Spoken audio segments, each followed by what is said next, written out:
Bonjour, Jean-Paul Mongin, je suis l'éditeur de la Maison des Petits Platons. C'est une maison d'édition que j'ai fondée il y a 3 ans, en partant en fait d'un constat, parce qu'en France il y a beaucoup de livres qui se publient, qui cherchent à introduire le questionnement philosophique pour les enfants, mais tous ces livres partent des thèmes philosophiques, le bonheur, l'obligation, le mensonge, l'art, le bien et le mal. Et ça suppose qu'il y a des questions philosophiques, et donc des questions qui ne sont pas philosophiques, ce qui est déjà un parti pris philosophique. De mon point de vue, on peut dire une chose, antérieurement à ça, c'est qu'il y a une histoire de la philosophie qui commence avec les présocratiques, et puis ensuite avec Socrate, Platon, Aristote, jusqu'aux philosophes contemporains. Et c'est donc plutôt à ces fabricants d'univers, à ces philosophes, que je souhaitais introduire les enfants. Pour ce faire, je suis parti des fictions, des histoires que les philosophes eux-mêmes racontent, puisque dès Platon, le discours philosophique ne cesse de passer d'une dimension qu'on peut dire dialectique à une dimension qui est mythique ou fictionnelle.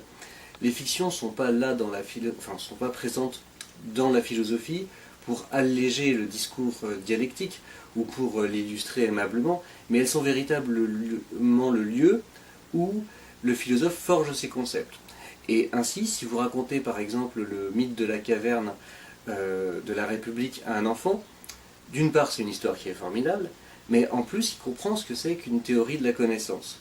Donc voilà quelle était un petit peu la démarche à l'origine des Petits Platons, et pour ce faire j'ai fait appel donc à des auteurs et à des illustrateurs pour constituer cette collection qui a maintenant en France une vingtaine de titres, une collection donc d'albums illustrés, chaque album étant illustré par un illustrateur différent, parce qu'il me paraissait important de manifester le caractère unique de la vision du monde d'un philosophe, unique à la fois dans son unicité, mais aussi dans sa singularité.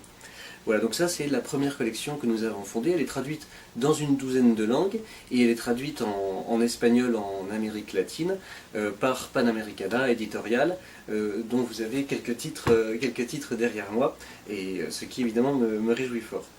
Parallèlement, sur les Petits Platons, nous avons lancé une collection qui s'appelle les Tout Petits Platons, donc qui sont des albums pour les plus petits enfants qui partent de questions minuscules, puisque si l'idée est de dire il n'y a pas de question dont l'objet puisse définir cette question comme philosophique, alors toute question est susceptible d'un traitement philosophique. Et là, dans ces albums, c'est Platon lui-même qui introduit les enfants au questionnement philosophique à partir de questions un petit peu rigolotes. Et puis nous publions par ailleurs des entretiens avec des philosophes contemporains, français et étrangers, où ils cherchent à récapituler leurs pensées et à ressaisir l'unité de leur œuvre. Voilà. Alors je peux vous lire par exemple le début de Socrate est amoureux, qui est l'adaptation du banquet de Platon, le dialogue dans lequel Socrate, avec les hommes les plus sages d'Athènes, s'interroge sur qu'est-ce que c'est que l'amour. Socrate, lavé, presque rasé, en toge, parfumé et chaussé de belles sandales, marche d'un bon pas dans les rues d'Athènes. Il se rend aujourd'hui chez Agathon, qui organise un banquet pour fêter son prix au prestigieux concours de poésie de la cité. Mais en chemin, le philosophe s'arrête, littéralement possédé par une idée. Donc les convives s'impatientent, et puis ensuite, lorsque Socrate finit par arriver, on décide d'organiser une sorte de joute oratoire où les médecins, les juristes, les astronomes vont chacun leur tour produire un discours pour essayer de définir ce qu'est l'amour.